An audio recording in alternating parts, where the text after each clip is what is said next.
Basically, the Alter Rebbe was mentioning over here about the someone who can occupy himself in learning Torah, yet he occupies himself in Dvarim B'Telim. He began with Dvarim B'Telim, which is in vain talk. We say vain talk, which means things which are trivial talk without any meaning. So again, if someone he can't learn Torah, so there's a problem that there's a transgression over here, that he instead of learning Torah, he's involved in this trivial type of talk, as opposed to someone who cannot learn Torah. So there's no clear transgression, which usually again he's reprimanded. The retribution is Gehenim, but he would need, just because again it's Dvarim B'Telim, there's the process of Kaf HaKela. We elaborated on this last week. Then the Alter Rebbe adds, similarly, someone who puts his mind into secular studies. So you have again the two dimensions which are dealing with this problem in the person's Avodas Hashem and the person's service to God. One, someone who cannot learn Torah. He cannot learn Torah means he's somebody he's an ignoramus, and he puts his mind to that, so then he doesn't have, it's not the clear transgression of Limud Torah, Talmud Torah, as opposed to someone who can learn Torah, and there's no meaning. It does not contribute to nothing in his life. No, not his wealth, not his understanding of Torah, just wasting. In other words, he could sit and learn Torah and gets his mind involved in secular studies, again without no benefit. It contributes to nothing, as no thing. So then there's obvious transgression, because as we mentioned, the mitzvah of Limud Torah is that we utilize every spare moment to learn Torah. So it seems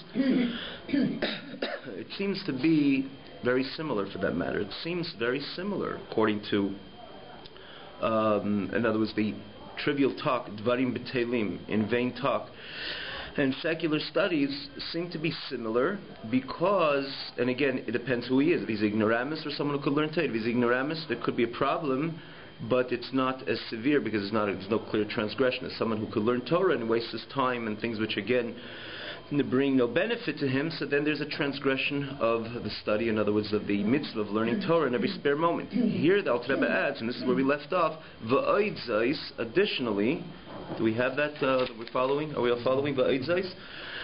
Yisera tumas, it's actually the end of 2:4, v'oid zos, which is in English was moreover, the impurity, we have that on 2:4 on the bottom. So more zaydzais he say to Master Shel Chacham so misav de Gilulim, so additional, in other words, even greater or even more severe or more problematic is the impurity of the wisdom of Ummais Ev de Gilulim, which is again literally means the nations of the idol worshippers, but in this context is referring to secular studies. Al tumas dvarim b'telim, over the impurity of just trivial talk, meaningless talk. Why? She'enei malbish mitami rak hamides miseid haruach hakodesh. He doesn't enclose, and hence does not impurify, only the characters or the attributes from the Holy Spirit shebenafshe elikis of his godly soul. Bitumas klipas nega, with the impurity of klipas nega, which is the klipa, which is that neutral, we call it neutral klipa. Again, we elaborated with this at length. I mentioned this as well. Always, anybody's invited always to go back to the original shiurim on the web to see the difference of klipas nega. Overall, there's the shalosh klipat atmeot, which don't have any good in it at all. Which we give the example of an apple. Where does an apple get energy from, or some non-kosher, outright non-kosher piece of meat? The non-kosher piece of meat, no one could say, and no one should even try to think that they could elevate it. I'm going to eat it and then do a mitzvah subsequently, or consequent, or with the energy of this piece of meat, because the piece of meat is only receiving its energy from a place where there is no good. It's only tum, it's only impurity, and it comes from these very impure forces. So there's no way of elevating it. Quite on the contrary, it'll bring the person with his Torah, with his prayer, whatever good, so to say, good deed he would do after. as opposed to, let's say, someone eats an apple. The apple, by definition, is not holy. It's not like a pair of tefillin or a mezuzah, but it has noga, has a little light, and it's called the neutral. We call it the neutral. Just like you're on neutral, you can go front or you can regress. You can progress or you can regress. And this is similarly. The apple could be eaten. It's neutral. It could be eaten. It's called klipas noga. It's impure, but yet noga. There's a bit of light. It could be eaten and be elevated when the person eats it with a bracha, the godly purpose, and he follows through with the godly purpose. And so the apple is elevated to kedusha. It becomes like an olah, comes like a sacrifice brought on the altar. And then if he utilizes the energy of that apple, even if he would make a bracha, but he utilizes to do things which are negative, outright negative, outright prohibited, like we said the example last week, speaking lashon hara with the energy of the apple. So then the apple itself is brought down to the left, in other words, brought down to the world of shalosh klipsat mei. So we just again parenthetically say this, or just to understand what Alter Rebbe is trying to say over here, that he impurifies only his midas, which means his attributes, from the Holy Spirit of his of the godly soul, with the impurity of klipas nega shebidvarim betelim, in this trivial, in vain, meaningless talk, haboim misayd haruach shebi klipa, which comes from the evil spirit of klipa. Now, let me just try to explain this over here. Firstly, again, we remember from last week, dvarim betelim on their own, in vain talk on their own, there's not an outright sin. If the person is a leimed Torah, if he is someone who could learn Torah, so the wasting, you can't do two things simultaneous. You cannot do two things simultaneously. Or you're learning Torah, you're speaking Dvarim B'Teilim. So there's a problem with it, not so much with the Dvarim B'Teilim, but the problem is that you're not learning Torah in the time that you can learn Torah. What about the Dvarim B'Teilim itself? It's not holy, but it's not Shalosh Klipas Atzmeis. It belongs to that neutral Klippa. It's like an apple or a kosher piece of meat. It can go either way. In this case, you can't really go either way, but it's not intrinsically unholy, because it's not Dvarim Asurim, it's not prohibited, it's not Lashon Hara, it's not Litzan, it's just talk. In vain talk. Go ahead. In terms of that first distinction you were making, like someone who can learn, did you mention last week that basically because of the accessibility of all sources in our day, that we would all be in that category? I definitely would say so. It's just my guess like yours, because you cannot say that everyone is equal. You're talking about somebody who's totally involved all his life in learning Torah. He has much more access to Torah. Torah could be on his mind a significant majority of the day. Someone who's involved in Torah, he eats, he's thinking about Torah or the Gemara he learned. But to say, it's harder to classify somebody as the ignoramus, the Am Haaretz, the classic Am Haaretz, which is defined in the time of the Talmud. The Am Haaretz, the person, it came after the Talmud as well. In every generation there are, even today, to a great extent today, the level of Amaratzis, which means people are ignorant in Torah, in a sense, quantitatively, if you divide Am Yisrael, is greater than the yesteryears to a certain extent, right? So many people don't even know nothing at all, how to keep Shabbos or anything. I mean, look at the majority. I mean, till now, hopefully, but things are going to change from now and onwards. Things are changing to the good, but you're talking about somebody who, I'm a Frum Yid. Let's say someone's going to say, I'm a Frum Yid, I keep Shabbos, and I have mezuzah on my door, and I keep tefillin, I put on tefillin every day, and overall I'm a Shomer Torah mitzvahs, but I want to keep myself, because I didn't have the education, so I'm going to remain that Am Haaretz and ignoramus, therefore I'm exempt from the obligation of learning Torah. Today, that's where I came in and I said, today, if someone's honest with himself, we cannot say that, because there's so much, we have such access to Sfarim. If you don't know Hebrew, you'll have it in English, and if you don't know English, you'll have it in French, and if you're not in French, in Spanish, in every language practically, which is spoken wherever the Jews are found. You have the access to open a Gemara or a Shulchan Aruch or anything. I mean, obviously this would probably apply to anybody, because the scenario you're describing is someone who's engaging in idle chatter prior to learning Torah. Right. So that's going to exclude the whole group of people who don't even keep Shabbos, because presumably they're not going to a shir and they're about to learn Torah. People who do not keep Shabbos, you're saying? Yeah. Like, in other words, when we talk about who would be subject to the various punishments, of idle chatter, it would sound like anybody who would even be learning Torah would be in the category of someone who is learned. Right, but let me ask you this: usually it works that someone who's not keeping Shabbos, right? He doesn't find himself physically everybody has the access to walk into a Judaica store and buy any book and start learning. But he's definitely more removed to somebody who's living a fruma life and wants to qualify himself as an Amoritz. This is what I'm saying. In other words, the time when the time when this term Amoritz was given is back in the Talmud. It didn't mean somebody wasn't a Shomer Shabbos. Just to clarify the term Amoritz, it meant someone who was frum, but Amoritz, he didn't know how to learn Torah. He wasn't involved in learning Torah. So here we find a little more the distinction today that when you're a fruma yid, you have such access to any type of Torah, if it's Shulchan Aruch or Gemara, more than the time of the Talmud. A guy didn't know how to, their Talmud was Aramaic also in his language, but a guy was a little off. Where was he going to go? He was going to go online to study a shir, open an English book, or a book which was in, again, Aramaic was, the Gemara was written Aramaic because most of the people spoke that language, but still there were the people who were not involved, or they didn't have the adequate access like people have today. You want to go to shir and you don't understand it in any even you want to learn Gemara, it's on your fingertips. So it is interesting that as much as today you could say that when you're dealing with the divide of Am Yisrael, there's so many Jews among Am Yisrael which know nothing. And probably in the years they knew more, or I would say the majority of Am Yisrael was observant. You could say definitely in the time of the Talmud. I'm not going to say all of them, but it was a majority. Today, unfortunately, like I say, people are becoming closer and closer. It's today better than people are advancing. The world is advancing towards the light of Yiddishkeit, no question. But I'm talking solely and squarely about that term Am Ha'aretz, which is defined in the Talmud today. And then we're dealing with one who was a fruma yid, who was a religious Jew, and nonetheless he was kind of a person which did it all, but when it came to learning he was behind.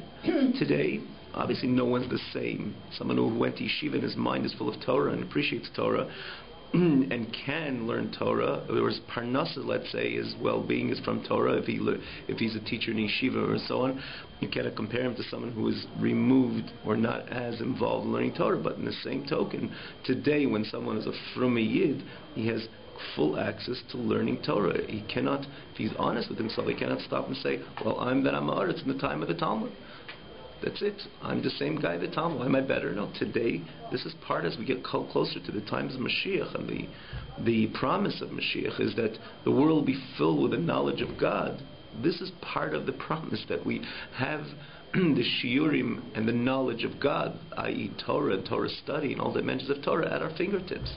So I just mentioned that we have to know that today, just to waste time, in a sense, someone who knows what Torah is, someone who understands what the transgression of not learning Torah in time you can learn Torah, is something that we have to realize it's something very serious, because we have the ability to learn so much Torah, and it's so accessible to us, like I said, our fingertips, or the closest Judaica store. So we have to realize it definitely becomes it's more grave when one could learn Torah and you just waste the time with anything else. Now, let's focus solely on that Dvarim B'Teilim. On that Dvarim B'Teilim, dealing with somebody who cannot learn Torah. So let's try to, not to, like I say, it could be applicable today, but just let's look at ideally the Am Ha'aretz, which cannot learn Torah, and he's doing one or the two things. Or he's involved in Dvarim B'Teilim, which we said it's not Shalish Klipsat Meis, because again it's not intrinsically impure. What is it? It's not pure as well. It's Klippas Negas, the neutral Klippa. And therefore some retribution he gets, like we said, it's the kafakela, not purgatory, because again it's not Shalish Klipsat Meis. And the same thing, somebody who learns secular studies. There's nothing prohibited in it. It also would be on the same level of Klippas Noiga, not Shalish Klipsat Meis. But the Alter Rebbe is trying to equate the two and say, as we apparently equate the two, rather, Alter Rebbe is saying there's a stark difference between them. Why? And we read it inside, but we're going to try to explain this orally. When somebody, where does it come from? A person should want to speak Dvarim B'Teilim. In vain talk, just to talk. There's nothing intelligent about it. For that matter, the more intelligent a person is, the less he's involved in just trivial talk.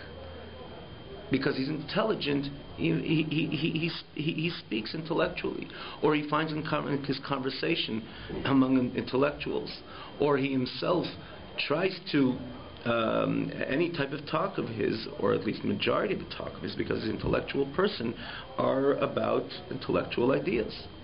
The notion of just speaking does not come, there's nothing profound about it.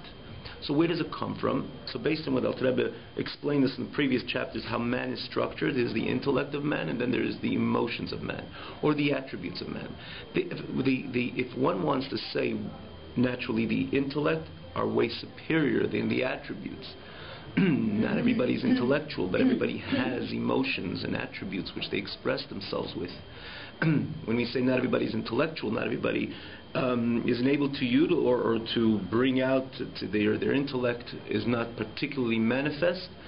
Everybody has something there, but you cannot compare the intellectual to the average person, because intellect is way higher, more profound than emotions. And not only that, intellect produces emotions, right? When you understand something thoroughly, then you have a drive to it. If it's love or fear, if you find it positive, so you're driven to it, you have a love to it. If you find the information being worrisome, so then you stay away from it. Yira, your fears. In other words, what produces attributes is the intellect. So intellect, by definition, is way superior than and more profound and more nafshizik, more soul type than emotions. Right? Even the animal has some type of emotion. You wouldn't find much more emotion than intellect. It could have pity, it could be kind, but intellect is gifted to man. As we said the last week also, there is a very clear connection between the intellect and speech. So when someone just allows himself to talk, in other words, to waste his time with in vain talk, where does it come from? It's more of an attribute type of expression. So he's allowing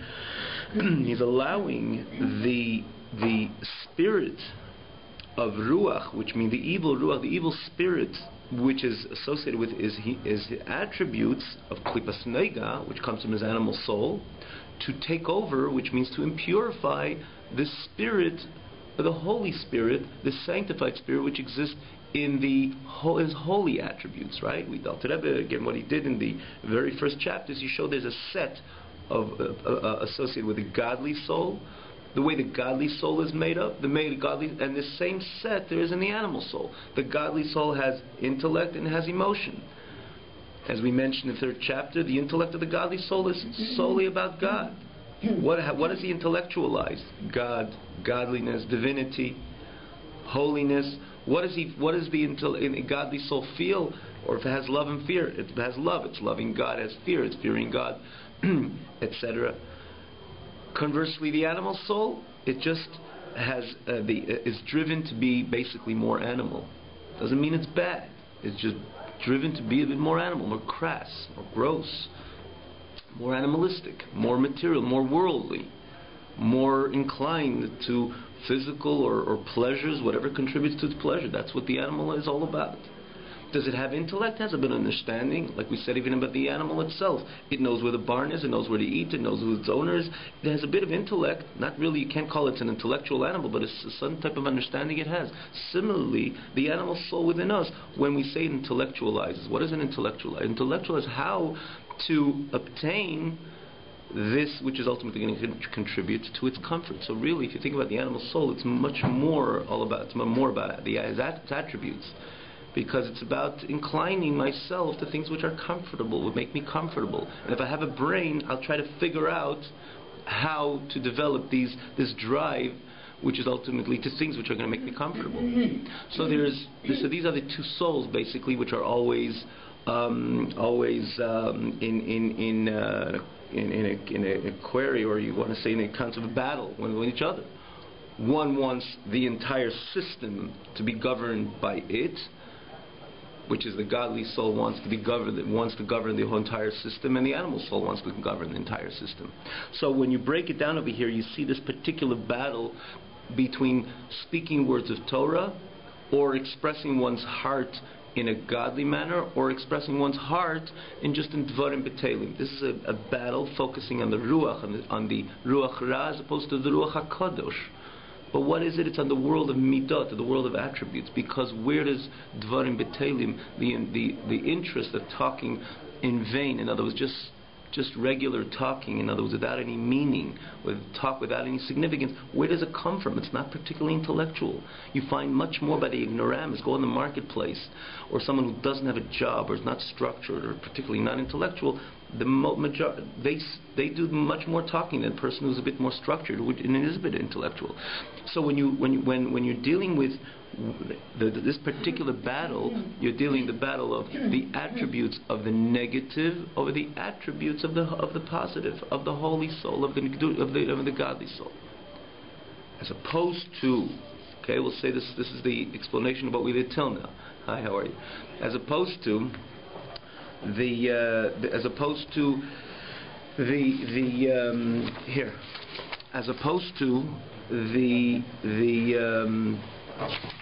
one as well, as opposed to when you're dealing with secular studies, that's a very big. Here you're dealing with the battle between the two is a much more profound level.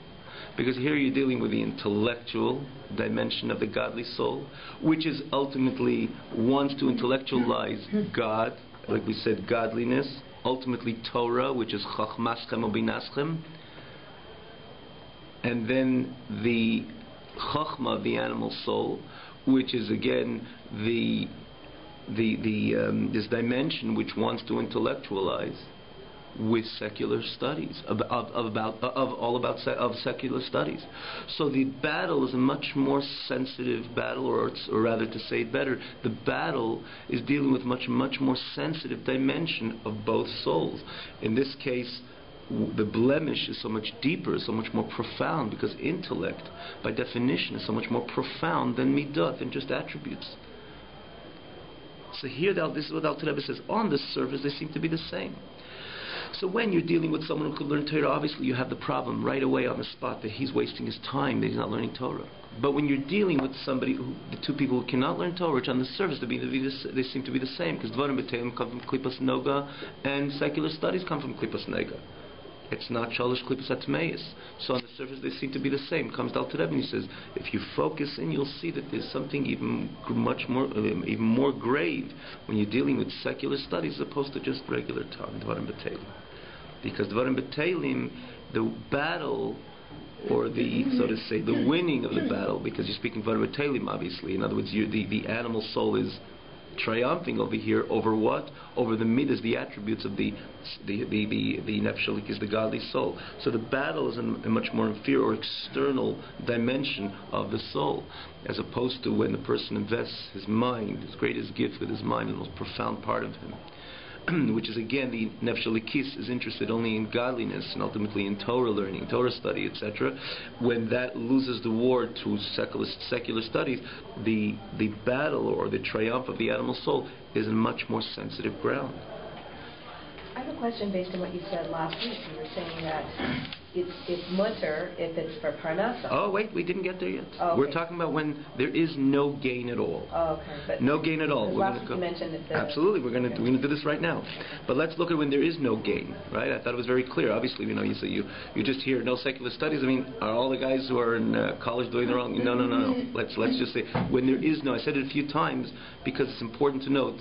Again, you mentioning this, that there is no gain, no financial gain, no knowledge which is relevant or pertinent to me in no form or fashion.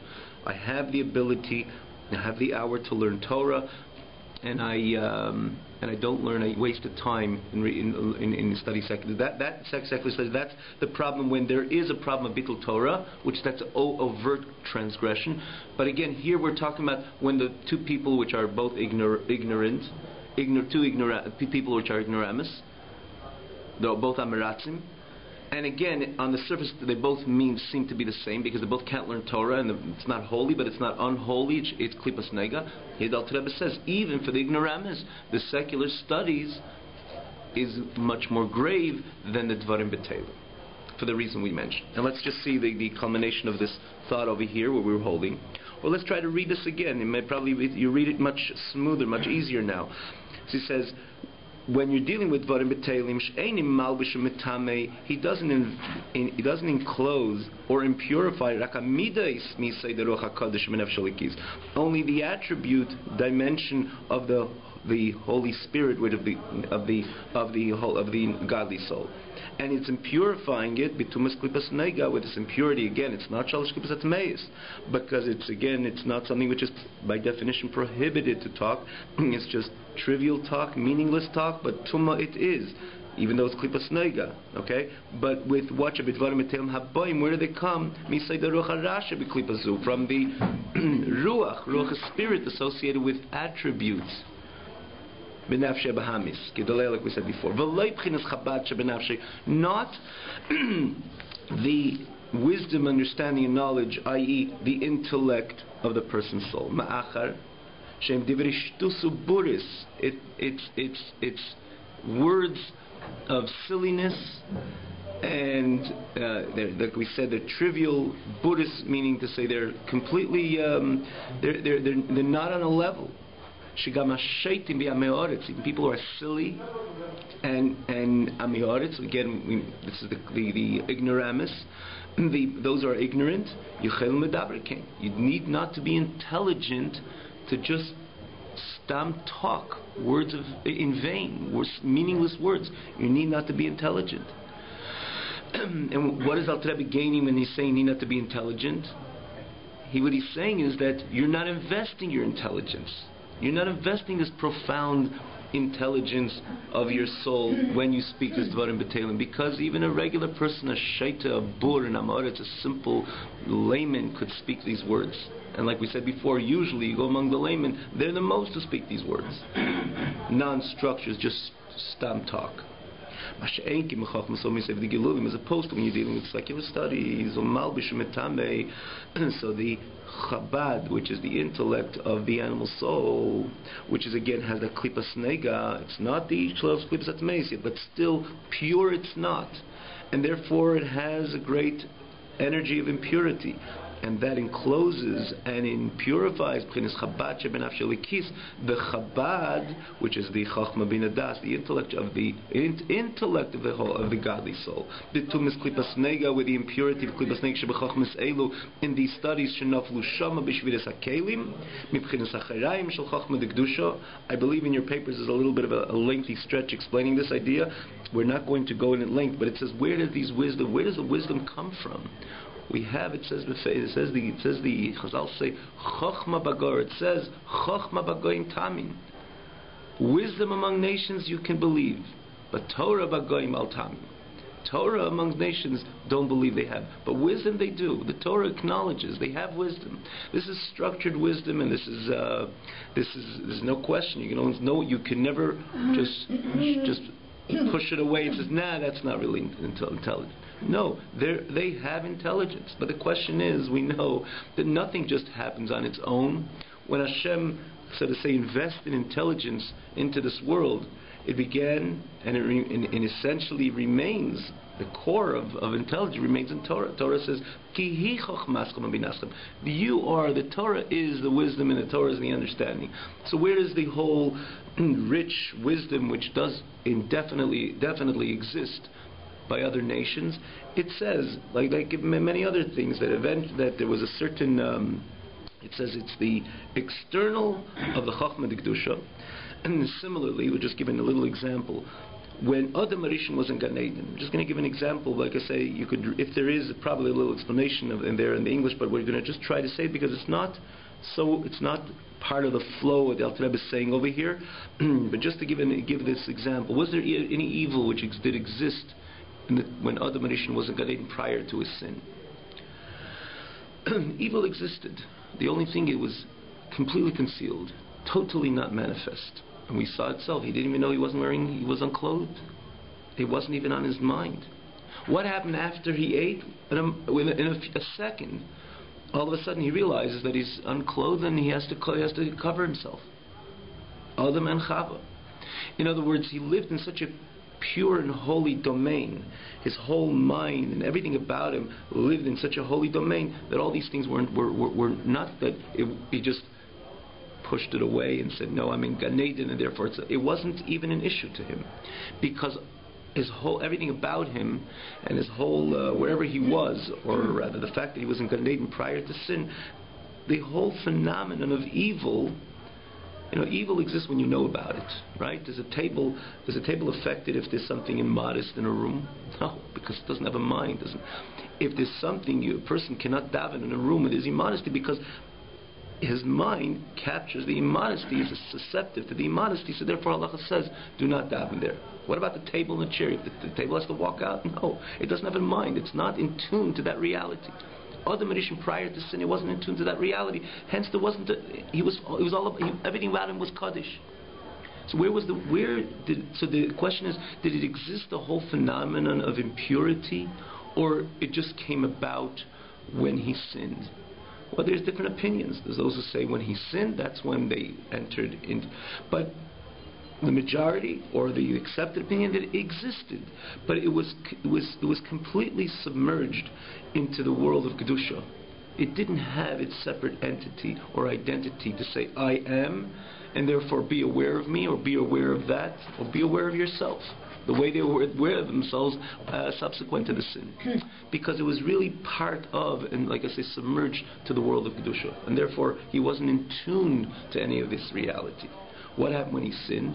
When he sinned, there was a big plunge, not only in his own mind, everything plunged, all levels, starting even the whole Olam Hazeh, says this world was a holier world, it plunged, and everything, the whole chain of world, wherever, from in other words, because everything is given over to the hand of the Jew, or starting from Adam Rishon as the first human being. Every thought and speech and action counts, because we make a change. This is based on halacha, but Rambam said we make a change in all of reality. A person thinks something positive, he's changing the world. Thinks something negative, he could bring destruction.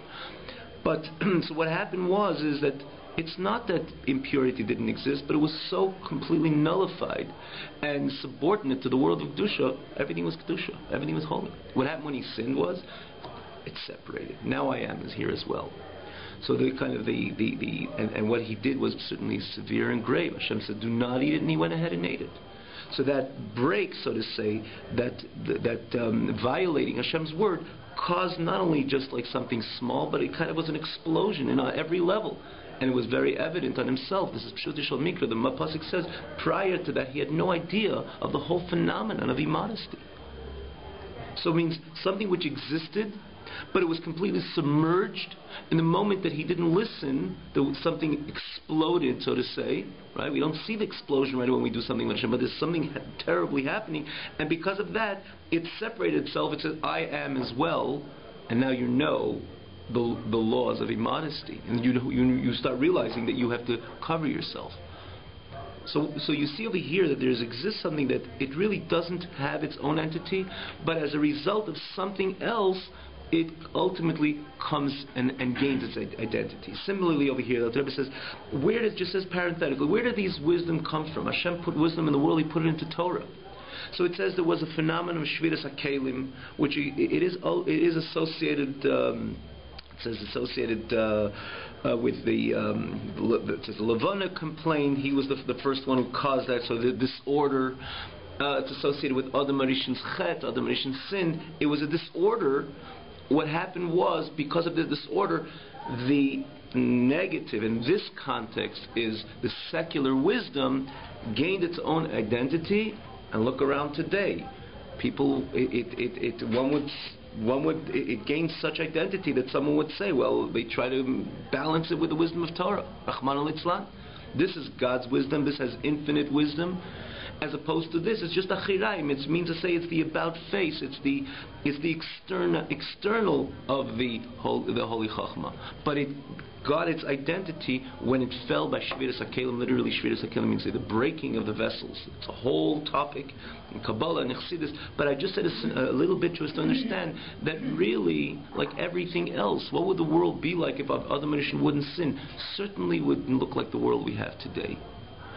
In other words, something very kind of an explosive level came about when other nations sinned. Similarly, Shvidas HaKelim, and the Chachmais, these Chachmais gained identity. Look around, thousands, hundreds of thousands of books, and Torah agrees and acknowledges there's a lot of intellect among these books, among these nations.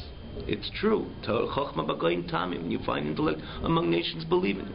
So I just, like I say, I don't want to elaborate further because it's not part of the flow. The main thing that I'm saying over here, where do they come from? It's wisdom, but it's not holy wisdom. If it's not holy, it's unholy. To what degree is it unholy? Not Shalosh Klipos Atmeis, because there's no evil in them. Obviously, if you open a book and there's something which is things which are overtly unholy or unmodest or something, obviously that, or lashon hara, whatever it tries to go, obviously that shalosh klipos atmeis, that's prohibited. Here we're dealing with this chokhmah, secular studies, nothing unholy about it. But it's not holy, so there is, or rather it's not shalosh klipos atmeis, but holy it's not. And if it's not holy, it carries a great, just a moment, a great, and it carries a enormous unholiness to it. So this came about, again, because of the Shvidas HaKelim. So when a person, because it's unholy, so you have this battle between secular studies as opposed to, which is again trying to override not the Talmud Torah, because we're not dealing with someone who could learn Torah, but the godly soul has an interest in investing, even not in actual learning Torah, in godliness, in thinking about God, understanding God and godliness as much as a human being can understand. That's what the makeup of a godly soul is. It has no interest in understanding anything else, because it's like somebody's going to say, how do you, someone could walk, many people could walk on their hands. The average person doesn't walk on their hands because the makeup of the person, instinctively, when you tell him walk, he's walking on his feet. As we elaborate on this in the third chapter, what does the godly soul intellectualize in? Godliness, because that's the makeup. It's a part of God. The part of God has an interest to think or understand, or ultimately intellectualizing godliness. So when you're dealing with a person utilizing his time, and again, we're not talking about someone who knows how to learn Torah, because then again the problem is of the Talmud Torah. Here you're talking about someone who doesn't know how to learn Torah. So what is his godly soul would do if he didn't invest his mind in these secular studies? Think about God. Maybe he doesn't understand the Gemara or Tosfos, but God would be on his mind indefinitely.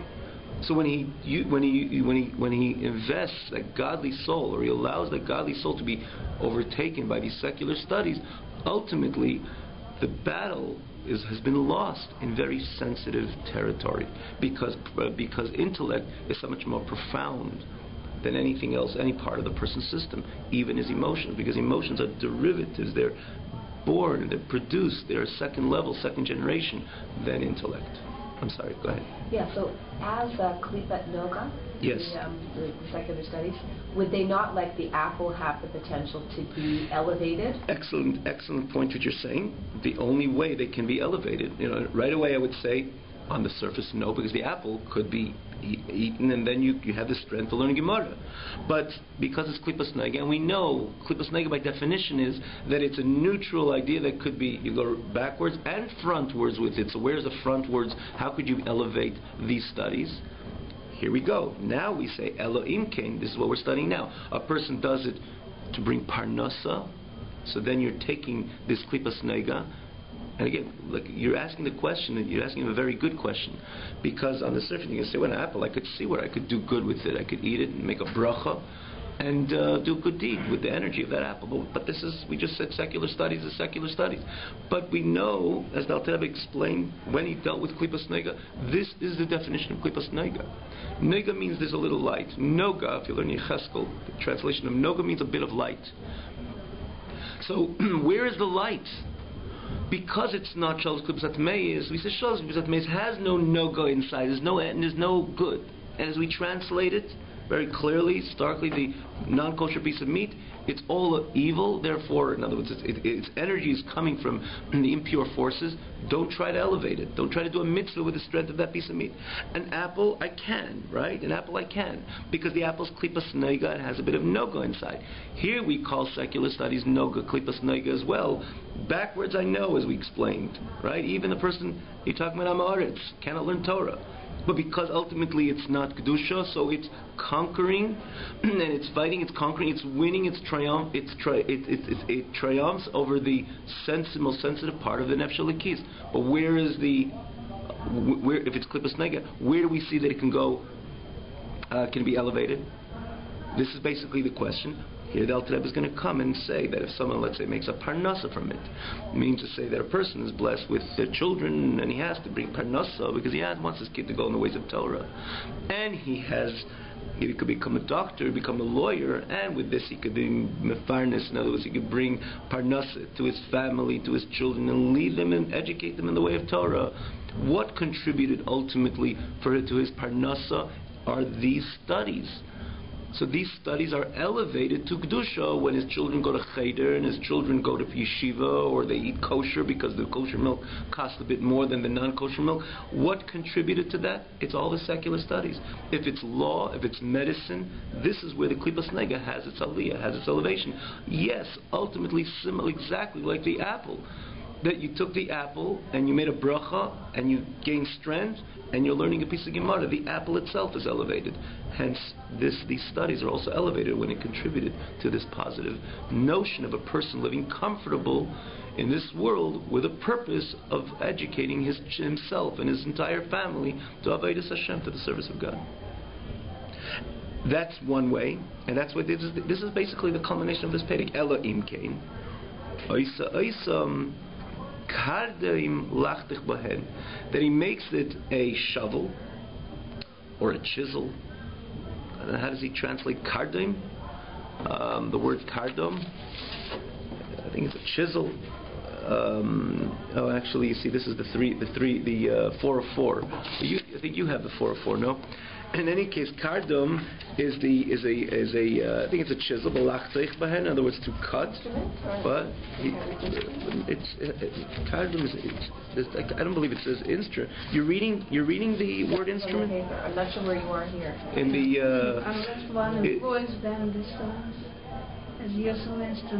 It says instrument, really? Okay. So there you go. And if you're looking in the Tanya, it's 3 lines before the end of the chapter 8. Oh boy, look at the time. Okay, so we're going to finish over here. Elim kinais asim kardim, and it's relachtich bahen, in other words, to cut. The hainu, for example, he gives a few examples. Lisparnis bahen rebach, to have a lot of parnasa. Okay, it's a few lines. Those don't have that paper, but it's just to understand. To have parnasa berevach. If medicine brought you that parnasa that you have in abundance, then you elevate. These studies are elevated because you have the ability. And why do you want to have parnasa berevach? Why do you want to have all this parnasa in abundance? Lavedas Hashem, to serve Hashem. Actually, you see there's 3 things over here. This is the classic. A person learns medicine or law, and with that he has a parnasa berevach, and parnasa in abundance, because he has to bring up his lavetz Hashem for his own service, and he wants to bring up his family in a comfortable manner. They should be able to serve God. So again, the studies are elevated. That's one. Another thing he says, he knows how to use it and utilize it for the service of God, or for his Torah. Now you see, the Alter Rebbe was very precise in his wording, and even letter by letter for that matter. Another time maybe we'll say, it's late to say how the famous precision of the Alter Rebbe, not only in the phrase but in the word, even in the letter. Here the Alter Rebbe adds a whole word, oile teirasei. You say or, so let's the latter make sense, liteirasei, for their studies. We gave a classic example that Rambam himself wrote, that he read the books, or he used the books of the Greek knowledge in astronomy to contribute to his explaining the Kiddush HaChodesh. Okay? Here you see that's clear. Not for Parnasa, but L'Teirasei. This is for Torah. So the secular studies contributed to Torah, so the secular study is elevated to the world of Kedusha. But Alter Rebbe, if you notice over here, he says, additional L'Teirasei, if he wouldn't put the word in Oi, or to the Torah, then you could say, you read it together, Lavedus Hashem l'Teirasi, to serve God via the Torah. But the Alter Rebbe writes, Oi. Oi means to say, or to Torah, means to say the words before are not necessarily associated with the picture or the puzzle or the contribution to the understanding of Torah. They're great sages. I cannot explain it. That they knew how to use the secular study Lavedus Hashem for the service of God. And the ones that Alter Rebbe brings over here, V'zeu time, this is the reason of the Rambam and the Ramban, the Siyatan, and again, their parties, Sha'asku Bahen, when anybody similar on their level, which got involved in these studies.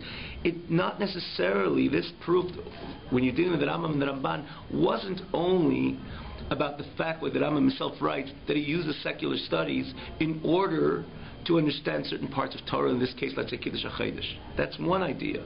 But if you think about, or rather if you focus on the Avodas Hashem, these great tzaddikim knew how to use or elevate these secular studies for their service to God, not necessarily where it came or where it contributed to their study or their knowledge or their understanding of Torah. How? I'm not sure, because I'm not on the level of a tzaddik, nothing close to it.